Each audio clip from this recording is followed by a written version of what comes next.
अस्सलामुअलैकुम।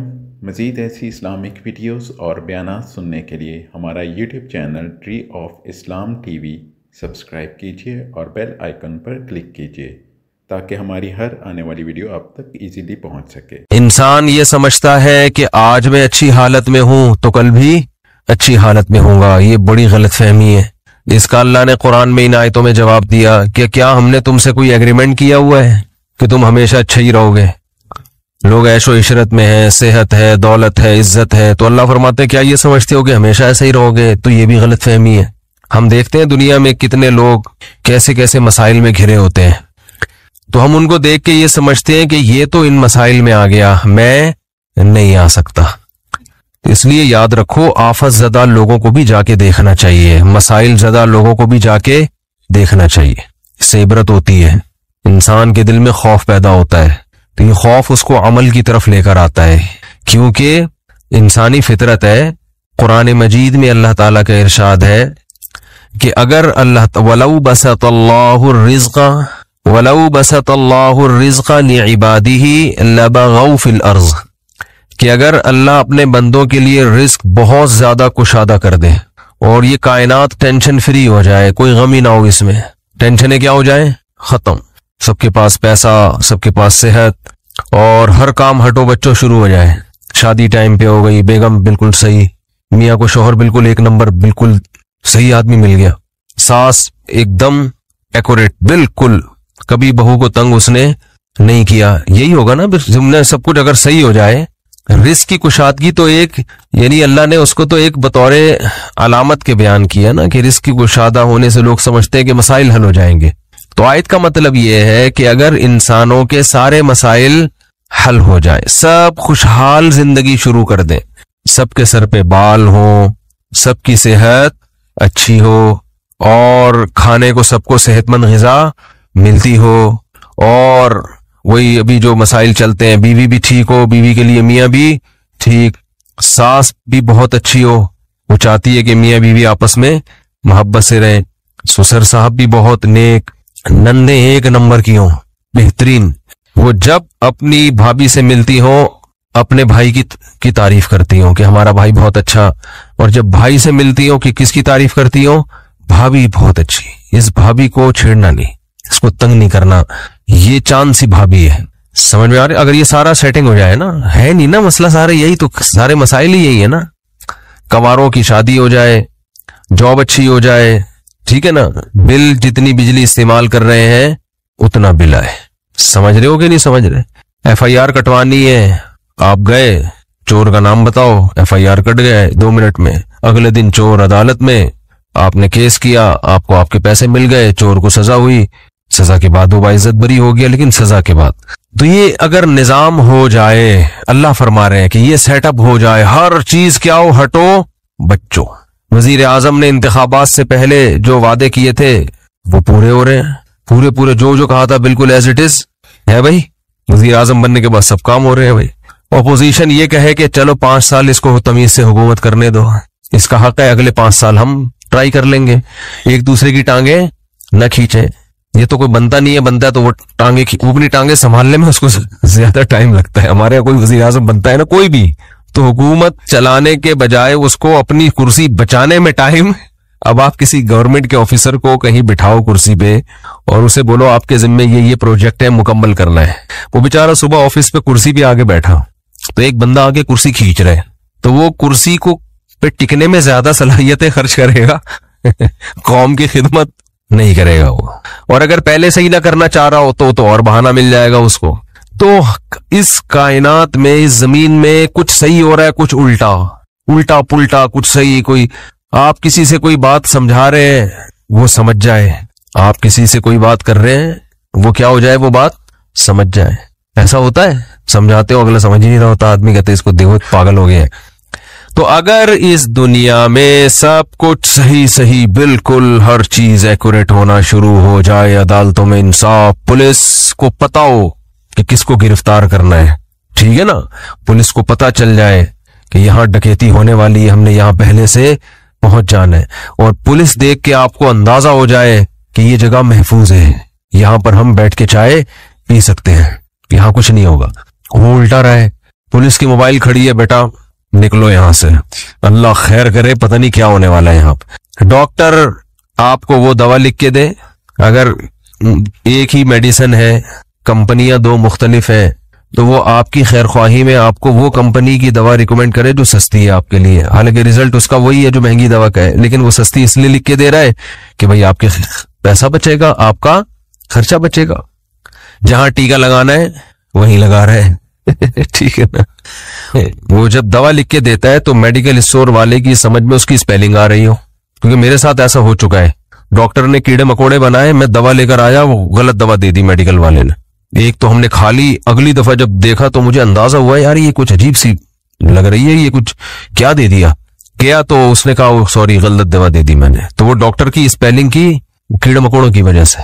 डॉक्टर ने लाल बेग बनाया था, वो समझा कि कीड़े मकोड़े बने हुए हैं, ठीक है ना, तो वो खटमल समझा या कुछ और समझा। तो हर चीज अगर तमीज से हो, ना जाली हकीम हो, और डॉक्टर भी बिल्कुल फिट फाट, हुक्मरान भी, फौज भी अपनी जिम्मेदारियां 100% पूरी कर रही हो, उसमें भी करप्शन बिल्कुल भी ना हो, एकदम हटो बच्चों होगा, तो पता है क्या होगा, निजाम आलम तबाह हो जाएगा।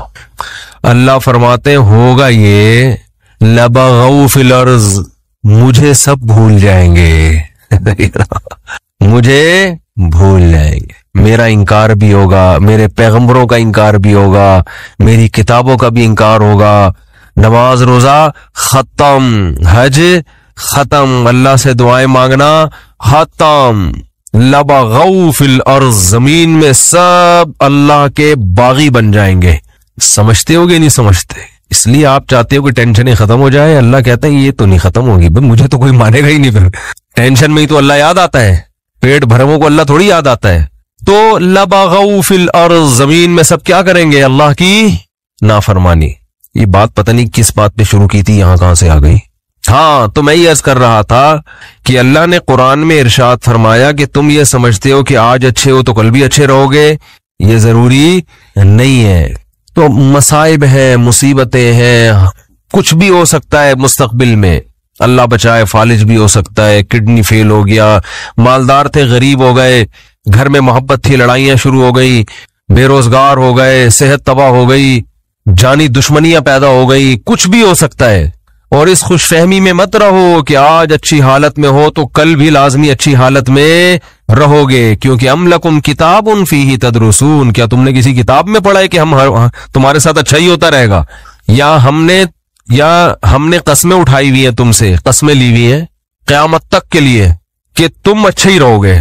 अल्लाह फरमाते हैं ऐसा बोलो भाई नहीं है। तो अच्छा, ये तो बात आ गई, तो एक छोटी सी बात ये भी कहता चलूं कि देखो इससे पता चलता है कि गमों के साथ समझौता कर लेने की जरूरत है। ये जो हम ये चाहते हैं ना मेरी हर टेंशन दूर हो लाजमी, ये बात ही गलत है। अगर कोई आपको सुकून का ये नुस्खा बताए कि आपके सारे मसाइल ठीक हो जाएं और ठीक करने में लगे रहें ताकि आपको सुकून मिले, ठीक करते करते जिंदगी तबाह हो जाएगी, मसाइल ठीक नहीं होंगे। इन्हीं मसलों में ही खुश रहना है, समझ रहे हो कि नहीं समझ रहे? तो मसलों में खुश रहने के शरीयत ने बहुत से तरीके बताए हैं। एक तरीका क्या है, अपने से कमतर को देखा जाए, अपने से कमतर को। मेरे पास खवातीन कहती है मियाँ ऐसा मियाँ वैसा, मैंने कहा चर्स तो नहीं पीता मियाँ आपका? नहीं भाई चर्सी नहीं है, अल्लाह का शुक्र है चर्सी नहीं है, शुक्र अदा करो चर्स नहीं पी रहा, ठीक है ना। मियाँ क्या होते हैं आजकल बहुत से, बोलो ना, चर्सी भी होते हैं। भाई मियाँ टाइम नहीं देता, वो भाई रात को तो घर में आ जाता है ना, हाँ रात को आ जाता है, बाकी सारा दिन दोस्तों में बैठे रहते हैं। ऐसे ऐसे मियाँ भी हैं आवारागर्दी में ही लगे रहते हैं, रात भी घर में बेगम को टाइम बोलो ना नहीं देते। तो अपने से कमतर को देखो ना। मेरे मियाँ जो है ना वो खर्चा नहीं उठाते, ओ भाई बुनियादी नान नफका मिल रहा है, रोटी, दोपहर का खाना, रात का, वो खत्म कहते हैं नहीं सिर्फ यही थोड़ी होता है, मुझे पता है यही नहीं होता, लेकिन बहुत से ये भी नहीं कर रहे होते, बहुत से ये भी नहीं कर रहे होते। फिर औरतें तरसती हैं कि चलो आधा तुम कर लेना, आधा राशन हम डाल लेंगे, शादी तो कर लो, ठीक है ना, कोई अच्छा मियाँ तो मिल जाए। ये कम से कम पूरा खर्चा तो उठा रहा है, अगरचे वो पूरा इतना नहीं दे रहा जितना आम लोग देते हैं, गुजारा तो हो रहा है ना। मियाँ का नाम तो लगा हुआ है। सास के मसले बहुत घरों में हैं, सास ये करती है, सास वो करती है, तो मैं बताता हूँ सासें तो इससे भी ज्यादा खतरनाक होती हैं। तो नबी, अच्छा मर्द के बारे में भी ऐसा ही है, भाई बेगम ये नहीं करती, वो नहीं करती, ये नहीं करती, अबे फला की बेगम को जाके देख ठीक है, फला को जाके देख, तू शुक्र अदा कर। एक साहब ने, बड़े दीनदार थे, वो कह रहे यार मेरी बेगम जो है ना वो सही पर्दा नहीं करती है, मेरी बेगम जो है ये करती है वो करती है, दीनदार नहीं है। तो मैंने कहा यार नमाज पढ़ती है? उसने कहा, मैंने कहा मोटा मोटा पर्दा करती है, ऐसे तो नहीं बिल्कुल ही मॉडर्न और लड़की बन के स्कर्ट पहन के जा रही हो? कह रहे नहीं नहीं ऐसे। मैंने कहा शुक्र करो भाई, ऐसे ऐसे लोग हैं, खुद दीनदार हैं, हाजी नमाजी, बेगम साहिबा स्लीवलेस कपड़े पहन के बाजारों में घूमती हैं, तो शुक्र अदा करो। चलो वाजिबी पर्दा तो है ना, कम से कम ज्यादा के चक्कर में बस गुजारा चलाओ, क्योंकि मसाइल है ना, बड़ी मुसीबत से बचने के लिए छोटी मुसीबत को बर्दाश्त करना पड़ता है। अलैदगी के बाद बड़ी मुसीबतें हैं, वो ज्यादा टेंशन है वो। क्योंकि याद रखो शैतान जो है ना, ये बहुत बड़ी फिल्म है, आपको बता दूं मैं। शैतान इतनी बड़ी फिल्म है ना कि मैंने दुनिया में शैतान से बड़ी फिल्म नहीं देखी। ये पता है क्या करता है कमबख्त, जब आप साथ रहोगे ना तो एक दूसरे की नेगेटिव चीजें लेकर आएगा सामने। जिस दिन आप में अलैदगी हुई, आप एक दूसरे की पॉजिटिव चीजें याद दिलाता है। फिर ये जिन मियां बीवी में भी तलाकें हुई है ना, तो जब साथ रह रहे थे तो शौहर भी बीवी की नेगेटिव चीजों को, औरत भी शौहर की नेगेटिव चीजों को ज्यादा देख रहे होते हैं। ये भी नहीं करती, ये भी नहीं करती, वो कहती है ये भी नहीं करता, वो भी नहीं करता। जब तलाक होती है ना शैतान अलैदगी, फिर आदमी कहता है यार इसमें तो ये भी करती थी, ये तो ये भी करती थी ये भी। कहीं और शादी हो जाएगी ना, फिर आप कहोगे यार पुरानी वाली कम से कम ऐसी कमबख्त तो नहीं थी, उसमें इतना तो शऊर था यार। ठीक है तमीज से बात नहीं करती थी, लेकिन यार इतना तो था कि अगर मैं चाय का बोलता तो चाय तो बना के दे देती थी। ये शैतान है। हालांकि अब शरीयत कह रही है पुरानी वाली को छोड़ो, अब नई की खूबियां देखो, लेकिन जब नई होगी ना तो पुरानी की खूबियां और नई की खामियां, और वो जब कहीं और शादी करेगी तो नए वाले की खामियां, पुराने वाले की खूबियां, और बता भी रही होती हैं कि आपसे शादी हो गई, आप जो है ना, चलो जैसा भी था मेरा पुराना मियां, कम से कम जब भी उसको मैंने बोला खरबूजे का, उसने खरबूजा लाके मुझे दिया है, और अच्छी सब्जी अच्छी लाते थे वो, इनको तो टमाटर खरीदने नहीं आते। ये शैतान इतनी बड़ी चीज है कि आपको क्या बताऊं मैं। हर चीज में ये क्या लेके जाता है, नेगेटिव। तो आपने शैतान के उल्टा चलना शुरू कर दो तो हर चीज क्या हो जाएगी, पॉजिटिव हो जाएगी। तबलीग वाले क्या खानदानी मिसाल देते हैं। ये गोरों के पास ये मोटिवेशन की चीजें आपको नहीं मिलेंगी। देखो तबलीगी जमात में कोई लंबा चौड़ा सिलेबस नहीं है कि कोई बड़ी जबरदस्त वर्कशॉप करवाई जाती हो है, जिसमें जनाब कोई मोटिवेशनल स्पीकर जिन्होंने यूरोप से डिग्रियां ली हो लोगों को गाइड करने की, और वो जनाब आके बड़ी खानदानी किस्म के होटल बुक करा के बड़ा प्रोफेशनल स्टाइल में लोगों को समझा रहा हो और उसके तजर्बे हो, ऐसा कुछ भी नहीं है। लेकिन मोटिवेशन ऐसी खानदानी मिलती है कि एक आदमी साल की जमात में अमीर बन के, मैनेजर बन के जाता है बगैर तनख्वाह के। एक साल मुख्तलिफ कौमों के, मुख्तलिफ डिजाइन के, मुख्तलिफ उम्र के लोगों को मैनेज करके उनमें लड़ाई ना होने देना, और पूरे साल के बाद वो वापस तमीज से घर आ जाता है। 4 आदमियों को आप जरा 3 दिन के लिए बिठा दो, फड्डा ना हो तो मेरा नाम बदल देना, चाहे कितने ही पढ़े लिखे हों। खाने पे अलग फड्डा होगा उनका, आज ये पकेगा, वो कहेगा ये नहीं पकेगा, अब तू ऑर्डर नहीं चला, होता है, लाजमी होगा। ये तो इसलिए नहीं होता कि जब फड्डे का टाइम आता है तो हम जुदा हो जाते हैं ना, बैठे गटर के ढक्कन पे 2-4 गपशप लगाई, बात की। फड्डा होने से पहले ही क्या हो जाते हैं, अलग। 3-4 दिन किसी के साथ रहो, एक हदफ हो, तो आप देखो छोटी छोटी बातों पे झगड़े शुरू हो जाएंगे आपके, छोटी छोटी बातों, खाने पे झगड़े शुरू हो जाएंगे। बहुत देखे हमने। 1 साल की जमात होगी, पैदल जमात होगी, गर्मियां होंगी, गांव देहातों में लाखों पति, अमेरिका से आया हुआ आदमी बलूचिस्तान के पसमानदा इलाके में टूटे फूटी मस्जिद में क़याम किया हुआ होगा, उसने लोटे से इस्तिंजा कर रहा होगा, वो टिश्यू से फिर भी बेहतर है, बहरहाल लोटे से क्या कर रहा होगा, इस्तिंजा कर रहा होगा। तो ये मोटिवेशन कहां से मिलती है उनको भाई? इसमें क्या अल्फाज हैं, 2-4 छोटे छोटे लफ्ज हैं जो इस्लाम ने दिए और वो याद किए हुए। इस्लाम ने क्या कहा है भाई? बदगुमानी मत करो, मुस्बत सोचो, ये कहा है ना। साहबी ने अर्ज किया था या रसूलल्लाह, एक साहबी ने देखा ना आपकी क्या नेकी है कि नबी ने आपको दुनिया में जन्नत की बशारत दी। उन्होंने कहा कुछ भी नहीं, रात को सबसे दिल साफ करके सोता हूं, रात को सोता हूं तो क्या करता हूं, दिल साफ, कि भाई जिसने उल्टी बात की उसको सीधा कर लेता हूं। यही होता है ना कि वो ये जो कह रहा था ये गलत मतलब नहीं है, इसका सही मतलब भी लिया जा सकता है। वो फला जो मुझ पे गुस्सा हुआ तो असल में हसद की वजह से नहीं, उसके दिल में मेरी इस्लाह का जज्बा बहुत ज्यादा है, इसलिए वो एक्साइटेड हो गया। समझ रहे हैं कि नहीं समझ रहे हैं? दिल साफ करके सोना ये बहुत बड़ी नेकी है। तो वो कितना जबरदस्त लफ्ज तबलीग वाले बोलते हैं, पॉजिटिव कोशिश करते हैं ना। आप सोचो कि भाई बड़े का अदब इसलिए किया जाए कि उसकी नेकियां आपसे ज्यादा है, उसकी जिंदगी ज्यादा है, तो उसको ज्यादा नेकियों का टाइम मिला है, तो गालिब यही है कि नेकियां उसने आपसे ज्यादा की होंगी। छोटे पे शफकत ये सोच के की जाए कि उसके गुनाह आपसे कम है। क्या हटो बच्चों मिसाल है या नहीं भाई? वो हम पता क्या कह रहे होते हैं, ये छोटा है, इसको क्या पता, मेरी नमाजें भी इससे ज्यादा, मेरी ज़कातें भी इससे ज्यादा, ये तो भी बच्चा है कल का, अभी तो इसने कोई कुर्बानी दी नहीं है, मैंने माँ बाप की खिदमत भी इससे ज्यादा की। और बड़े के बारे में सोचते हैं कि जो बदमाशियां मैं कर रहा हूं वो इसने मुझसे ज्यादा ही की होंगी, ठीक है ना। जो बुराइयां मुझ में है, इसकी उम्र 10 साल बड़ी है तो 10 साल इसके गुनाह मुझसे ज्यादा है। तो अकल के लिहाज से तो बात ठीक है, लेकिन जब ये ठीक है तो वो भी तो ठीक है ना कि नेकियां ज्यादा की होंगी इसने। तो इस्लाम कहता है कि दूसरों के मामलात में आपने क्या सोचना है, पॉजिटिव, उसकी नेकियों की तरफ तवज्जो और अपनी खामियों की तरफ तवज्जो, कि मेरी बुराइयां इसकी बुराइयों से ज्यादा हैं और उसकी नेकियां मेरी नेकियों से ज्यादा। इसका पता है फायदा क्या होता है, इंसान टेंशन लेस हो जाता है, वरना चिढ़ता रहता है बिला वजह ना। आधे मसले तो इसी वजह से पैदा हो रहे हैं, लोगों से नफरत की वजह से, ये इतना बुरा, ये इतना बुरा, ये ऐसा क्यों, ये वैसा क्यों, उसी से टेंशन में आ रहा होता है। तो अपने आप को इतना नेक समझने की जरूरत है ही नहीं। कहते हैं कि इज्जत ऐसी चीज है जिसके हुसूल की कोशिश जिसने की है ना उसको नहीं मिली कभी भी, जिसने कोशिश नहीं की उसको बहुत मिल जाती है। तो एक तरीका तो ये बताया गया कि सोचो क्या, पॉजिटिव। दूसरा तरीका बताया कि अपने से कमतर को देखो, कि जो आपको पैसे नहीं है आपके पास, तो उन लोगों को देखो जिनके पास इतने भी नहीं है। एक साहब का फोन आया, 5 साल से बेरोजगार हूं, घर में भी सलावाते हैं, बाहर भी सलावाते हैं, टेंशन में। मैंने कहा भाईजान घर तो है ना, चलो सलावातें सुनने को मिल रही हैं, लेकिन घर वालों ने निकाला तो नहीं ना, छत तो है ना। ये जो फुटपाथों पे पड़े हुए हैं ना, इनके पास रात गुजारने के लिए छत मुयस्सर नहीं है। मैंने कहा घर में नाश्ता भी मिल रहा है, दोपहर खाना भी मिल रहा है, सलावातें सुनाने के बाद मिल रहा है, लेकिन मिल रहा है ना ठीक है। और सलावातें बाप दादा की तरफ से मिल रही है ना, कोई ये थोड़ी कि पड़ोसी सुना रहे हैं, वो तो अपने लोग हैं। तो इसलिए मैं लोगों से 2 बातें लाजमी कहता हूं कि अस्पतालों में बीमारों को जाके देखा करो, जो खतरनाक बीमार पड़े हुए हैं ना, कोई फालिज में नजर आएगा, कोई डायलिसिस पे होगा, कोई क्या अजीब अजीब आपको बीमार नजर आएंगे।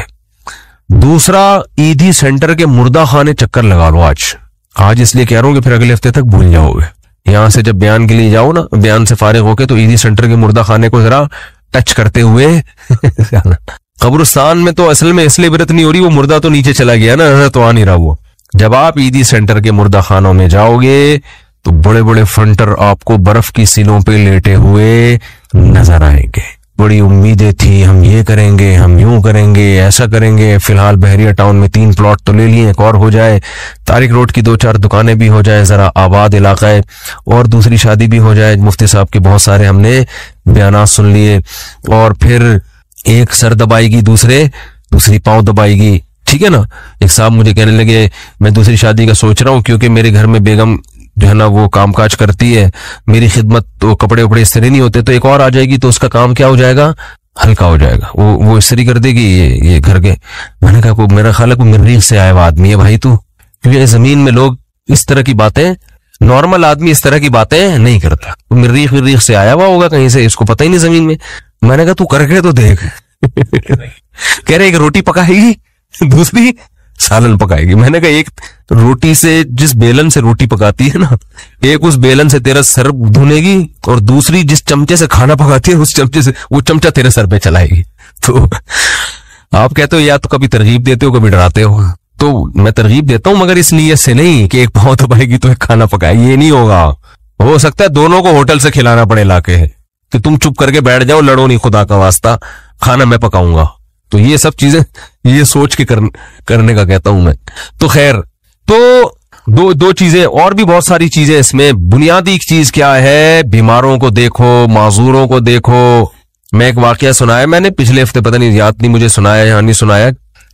अभी मैं सफर था मेरा इस्लामाबाद में, तो वहां हमारे एक जानने वाले मिले।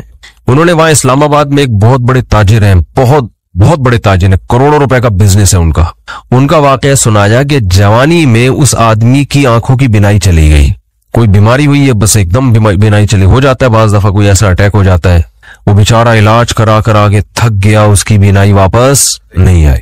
तो उन्होंने बताया कि वो एक दिन नीचे ना इस्लामाबाद में वो बंगला है उसका जहां वो रहता है, नीचे एक शकरकंदी बेचने वाले नहीं होते, कंधे पे रुमाल है, शकरकंदी बेच रहे, शकरकंदी नहीं सॉरी, ये जो भुट्टा बेच रहे होते हैं ना, दाने, मकई के दाने बेच रहा था।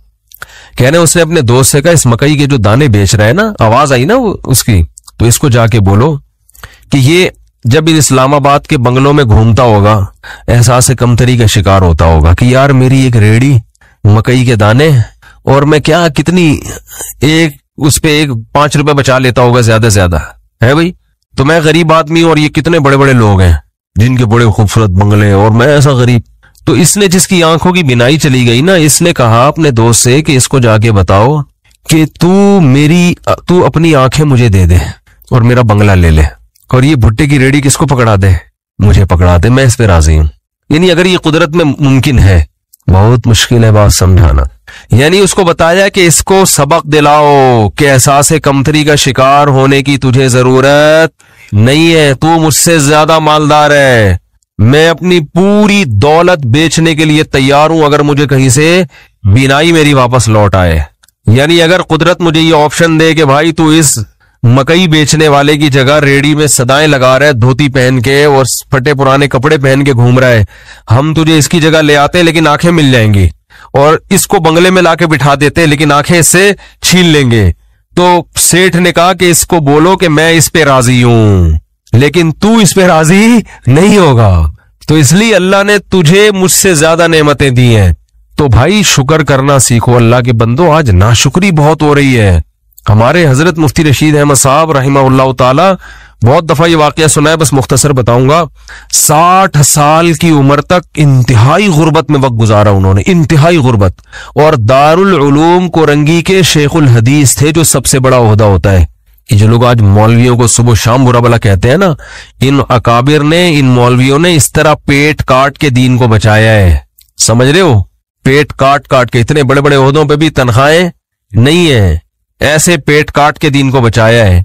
तो हजरत फरमाते हैं कि हमारे पास सुबह नाश्ते में अंडा खरीदने के पैसे नहीं होते, तो रोजाना दाल। एक दिन एक मेहमान ने कहा कि आपके जब भी आओ दाल ही पकी हुई होती है। हजरत फरमाते हमने तो कभी सोचा भी नहीं था रोजाना दाल खाते हैं। उसने कहा कि रोज दाल पकी हुई होती है। तो हजरत ने फरमाया, मैंने कहा हलाल इतना ही मिलता है। हलाल क्या है, इतना ही मिलता है। तो हजरत फरमाते हैं उसके बताने से हमें ख्याल आया कि वाकई हम इतने दिनों से दाल खा रहे हैं। आप कह सकते हैं वो गरीब घर में पैदा हुए होंगे, ऐसा नहीं है। हमारे हजरत इंडिया का जो पंजाब है ना, लुधियाना, उसके जो चौधरी घराना होता है ना, बड़े वडेरे, उन घरों में पैदा हुए थे। वालिद साहब ठीक ठाक मालदार थे, गांव के जो होते हैं ना बड़े वडेरे। मदरसे में आने के बाद क्या हो गए, क्योंकि मदरसे में तो कोई सोर्स ऑफ इनकम ही नहीं, इतनी छोटी छोटी तनख्वाहें मदरसे। अब तो फिर भी थोड़ी सी बेहतर हुई है, वरना अभी भी मदरसे के टीचरों की तनख्वाहें बेचारों की ऐसे ही होती है। इसलिए मदरसे के उलमा के साथ ताउन किया करें। समझ रहे हो कि नहीं समझ रहे? लोग देखते हैं बाज उलमा को बड़े लैंड क्रूजर ये वो, उनको देख के लोगों को धोखा आता है, वो समझते हैं सारे ऐसे ही होते होंगे। जरूरी थोड़ी सारे, वो तो बेचारे चंदे को अल्लाह माल दे देता है, बेचारे ज्यादातर तो गरीब ही होते हैं और मांगते नहीं किसी से। तो ये आवाम की जिम्मेदारी है कि वो उनके साथ ताउन करे ताकि वो दीन के काम दिल जमी के साथ कर सकें, लेकिन वो मांगते नहीं किसी से। और जो मांग रहे होते हैं वो सही, वो आलिम जो भीख मांग रहे होते हैं ना लोगों से, कभी उससे वो फिर वो आलिम नहीं होगा, उसकी तहकीक करो। तो हमारे दीनी मदारिस में बहुत से उलमा है बेचारे दिन रात तदरीस में लगे हुए हैं, कभी किसी के सामने अपनी हाजत पेश नहीं करते। तो हमारे फरमाते हैं कि इन हालात में जब मेरे पास अंडा खरीदने के पैसे नहीं होते थे और मैं साल में एक मर्तबा अपने शेख की जियारत के लिए लाहौर जाया करता था, तो वो जो साल में एक मर्तबा उनकी खिदमत में जाते थे तो हर महीने तनख्वाह से थोड़े थोड़े पैसे बचा के साल में एक मर्तबा इस काबिल होते थे कि बस या ट्रेन का किराया जमा हो जाता था उनको। लेकिन आप देखो अहलुल्लाह की सोहबत की अहमियत कितनी थी, क्योंकि अगर ये सोहबत ना मिलती ना तो फिर गुर्बत में ये तवक्कुल नहीं होता। तो अपने शेख से मिलने के लिए जाया करते। हमारे यहाँ बुजुर्ग होते हैं, इसलिए हम बुजुर्गों की जियारत के भी कायल हैं। बाज लोगों के यहाँ बुजुर्ग का सेटअप ही नहीं है, बुजुर्गी का सिस्टम ही खत्म हो गया उनके यहाँ। तो जिनके यहाँ होता है उनके यहाँ ये सारे सेटअप होते हैं, ठीक है ना। कि वो अपने बुजुर्गों की जियारत भी करते हैं। बाद लोगों ने हर बुजुर्ग में इतने कीड़े निकाल लिए कि माशरे से बुजुर्गों को ही क्या कर दिया है, बुजुर्ग ही माशरे से शार्ट हो गए हैं। ऐसा नहीं होता, हर दौर में बुजुर्ग होलसेल के हिसाब से रहेंगे। तो खैर, तो हजरत फरमाया करते थे इस कंडीशन में मैं अपने आप को दुनिया का सबसे बड़ा सेठ समझता था। फरमाते हैं कि मैं ये हालात बयान करते हुए भी डर लग रहा है कि नाशुक्री ना हो जाए। फिर अल्लाह ने 60 साल की उम्र के बाद हजरत को बहुत पैसा दिया, फिर स्टाइल ही चेंज हो गया था हजरत का। भाई जब अल्लाह ने गरीब रखा है तो गरीबों की तरह, जब पैसा आया तो फिर वो हदीस इन्नल्लाह युहिब्बु अन युरा असरु निअमतिही अला अब्दिही, अल्लाह चाहते हैं कि जब अल्लाह ने किसी को नेमत दी हो। सही बुखारी की हदीस है कि एक सहाबी को देखा परागंदा हाल, पूछा क्या तुम्हारे पास पैसा नहीं है? फरमाया हाँ। तो फरमाया कि नजर क्यों नहीं आ रहा? तो अमीर आदमी की सवारी, अमीर आदमी का घर, अमीर आदमी का लिबास और अमीर आदमी की खुराक, इन 4 चीजों से पैसा झलकना चाहिए। समझते हो कि नहीं समझते? अगर आपको अल्लाह ने खूब पैसा दिया है और होंडा 50 रखी हुई है आपने और उस पर गैस लगवाई हुई है, तो ये नेमत की नाकदरी है, ये सादगी नहीं है। अगर आपको पास ठीक ठाक पैसा है और आप लुंडे की पैंटें पहन के घूम रहे हो, तो ये नेमत की नाशुक्री। खाने के लिए आपके पास ठीक ठाक पैसा है और आप अंडे वाला बर्गर तलाश करते हो, या तो पसंद ही अंडे वाला हो तो एक अलग बात है, पैसा हो फिर भी अंडे वाला बर्गर खा रहे हो, तो ये कनात नहीं है, ये सादगी नहीं है, ये कंजूसी है, कंजूसी। इट इज कॉल्ड कंजूसी। अगर आपके पास पैसा है और आप बेगम को भी हर वक्त कैलकुलेशन करके ना उसको हिसाब लेते रहते हो कि कितने अंडे खाए आज तूने। बाज लोग ऐसे भी है कमबख्त, बिल्कुल ही पागलों की तरह जिंदगी एक अजाब बन डाला हुआ बच्चों को अपने। एक खातून ने बताया कि मेरी सास निगरानी कर रही है, 2 रोटी के बाद तीसरी का हिसाब होता है, 2 के बाद तीसरी पकना क्या है, मना है। अगर गुर्बत है तो भाई फिर तो अल्लाह का बस यही फिर नेमत है अल्लाह की, ये शुक्र करो मिल तो रहा है। लेकिन अगर पैसा दिया है तो हदीस में आता है अल्लाह ये चाहते हैं कि वो नेमत के असरात, बोलो भाई, नजर आए। हाँ, फखर ना हो, गरीबों को नीचा दिखाने के लिए नहीं कि वहां जाके कॉलर ऊंचा करके दिखा रहा है मेरी घड़ी देखो, मेरी भी घड़ी है, ठीक है ना, मेरा लिबास और मेरे पैसे, ये नीच दिखाने के लिए तो ये तो हराम हो जाएगा, फखर के लिए हराम है। और इससे इतराए नहीं आदमी, ये समझे अल्लाह की तरफ से भीख मिली हुई है, अच्छे कपड़े पहन लिए, भाई अल्लाह ने दिया ना।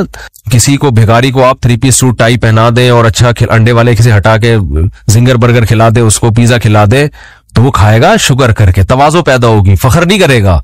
तो ये अल्लाह ने भीख में दिया हुआ है हमें, किसी को लैंड क्रूजर दे दी तो वो फखर ना करे, बोले भाई अल्लाह ने मुझे दी है, मेरी अपनी थोड़ी है, ये इसको रक्षा दे दिया, मुझे क्या दे दी, लैंड क्रूजर दे दी, तो ना ये मेरी है ना ये उसका है, तो फखर किस बात का।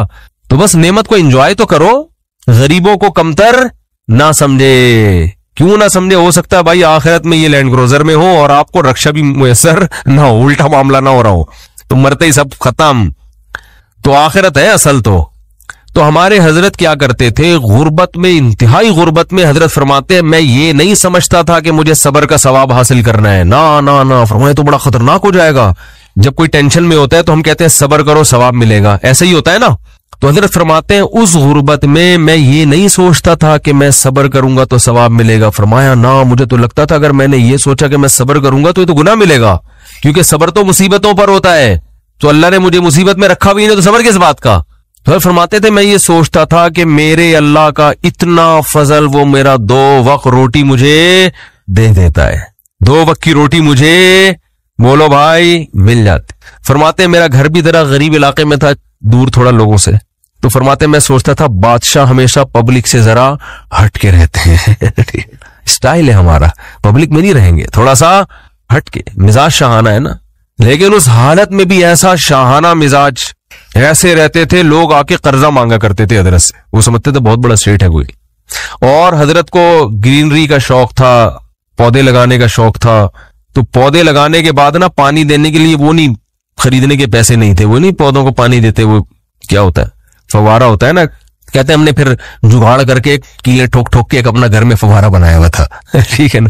तो फिर जब अल्लाह ने पैसा दिया तो फिर हटो बच्चों, फिर ये नहीं कि देखो कंजूस, देयर आर 2 टाइप्स ऑफ कंजूस, ये देयर आर 2 टाइप बहुत जगहों पे मेरे बयान में आजकल आ रहा है, इससे याद रह जाता है।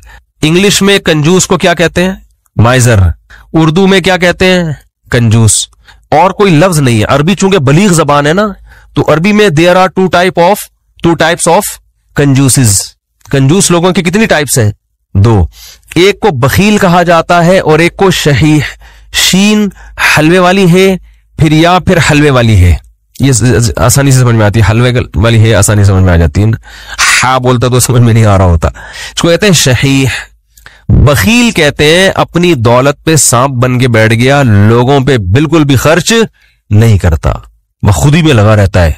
कंजूस शहीह यानी शुह कहते हैं कमबख्त अपने ऊपर भी खर्च ना कर रहा होगा है भाई। एक तो होता है ना पब्लिक के लिए सखी नहीं है, सारा बचा बचा के खुद ही खाता रहता है। जैसे वो एक कंजूस बाप था। ये किस्से जो पहले से बयान सुन रहे उन्होंने बहुत दफा सुन लिए होंगे, नए नए लोग आते हैं तो सुनाने में कोई हर्ज नहीं है। अरब में ना बाप दादा की शायरी पे फख्र का रिवाज बहुत ज्यादा था। बाप दादा की शायरी पे फख्र के मेरे अब्बा ऐसे, वो कहते मेरे अब्बा ऐसे। तो एक शायर ने अपने बाप की सखावत शायरी में बयान की और मुकाबला जीत गया कि मेरे अब्बा ऐसे सखी, मेरे अब्बा ऐसे सखी, कभी दस्तरखान नहीं लपेटा गया उनका और देग हमेशा चूल्हों पे जलती रहती थी और लोगों का तांता ऐसी शायरी की है कि मुकाबला जीत गया भाई। एक दिन एक बंदा उसके घर में मिलने के लिए आया तो देखा कि उसका जो अब्बा है ना, जिसकी सखावत बयान करके ये मुकाबला जीता था, उस अब्बा को देखा कि बकरी के थन से मुंह लगा के दूध पी रहा है। ठीक। इसने बोला यार ये आपके अब्बा क्या कर रहे हैं? उसने कहा असल में अब्बा मेरे जो है ना, ये जब गिलास में दूध निकालेंगे तो धार की आवाज सुन के बच्चे आ जाएंगे दूध मांगने, अपने ही बच्चे अब्बा के, दूसरे भाई हैं इनके। तो मेरे अब्बा को ये पसंद नहीं है कि ये दूध बच्चे पिए, इसलिए बच्चों को आवाज आ जाए तो डायरेक्ट थनों से दूध लगा के पिए। कह रहे ये वो अब्बा है जिनकी सखावत बयान करके मैंने मुकाबला जीता है। लेकिन ये अब्बा बखील था, शहीह नहीं था। अपने ऊपर तो खर्च कर रहा है ना कि चलो बच्चों पे नहीं खिला रहा, कम बगत खुद ही पी रहा है सारा दूध। वो देसी घी वाला भी सुनाना पड़ेगा यार, क्या करें यार। वो एक कंजूस हाथ जल्दी सुनाऊंगा जो कई दफा लोगों ने सुना, वो फिर बोर हो जाते हैं। एक कंजूस देसी घी लेकर आया, डब्बा लेकर आया तो बच्चों से कहा कि इसको खोलना नहीं है, डब्बे से लगा लगा के खाओ ना, क्योंकि बाहर भी चिकनाई होती है ना। जब ये डब्बा बिल्कुल चिकनाई खत्म हो जाएगी ना, फिर डब्बा खुलेगा अंदर से। इसी दौरान इसका सफर हुआ तो इसने इस खतरे से कि डब्बा बच्चे खोल न ले, अलमारी में लॉकर में डब्बा बंद करके चला गया। 1 महीने बाद आया, बच्चों से पूछा देसी घी तो नहीं, डब्बा तो नहीं खोला? नहीं अब्बा। फिर क्या करते थे? अब्बू अलमारी से रोटी लगा लगा के खाते थे। एक थप्पड़ मारा उनको, कह रहे कमबख्त कुछ दिन घी के बगैर सबर नहीं कर सकते। इट इज कॉल्ड कंजूस। ये शहीह नहीं है क्योंकि खुद तो इस्तेमाल करेगा ना, चुप चुप के खाएगा। तो वो भी जो बकरी के थनों से मुंह लगा के दूध पी रहा है, कम से कम खुद तो पी रहा है ना। और कंजूस की जो सुपरलेटिव डिग्री है वो ये है कि खुद भी ना पिए कि दूध कम ना हो जाए। थनों में दूध जमा होते वो दे रहा है यार कहीं कम ना हो जाए, फिर 2-2 कतरे निकाले कहीं सूख ना जाए, बस इतना। तो ये आज मुआशरे में, पहले तो हम इन चीजों को लतीफा और मजाक समझते थे, लेकिन जब आदमी चलता फिरता है ना, देखो हमने तो 8-10 साल उलमा के साथ गुजारे, पब्लिक से हमारा रिलेशन ही खत्म हो गया था। जब मदरसों में गए ना तो वो सारे दोस्तियां यारियां छूट गई, बिल्कुल एक उलमा सोलहा के साथ बैठना, उनकी सखावतें हमने इतनी देखी हम हैरान होते थे। जब पब्लिक में दोबारा जाना हुआ ना तो फिर एक अजीब माहौल नजर आया कि यार ये क्या हो रहा है। तो हमने ऐसे लोग भी देखे दूसरों पे खर्च नहीं करते, और ऐसे भी देखे जो अपनी जान पे भी खर्च करने के लिए तैयार नहीं है। बचाओ बचाओ बचाओ बचाओ, भाई तू खरीद ले गाड़ी यार, क्या जा रहा है, अच्छी गाड़ी में घूम ले भाई तू। अस्सलाम वालेकुम। मज़ीद ऐसी इस्लामिक वीडियोस और बयानात सुनने के लिए हमारा YouTube channel tree of Islam TV subscribe कीजिए और बेल आइकन पर क्लिक कीजिए ताकि हमारी हर आने वाली वीडियो आप तक इजीली पहुंच सके।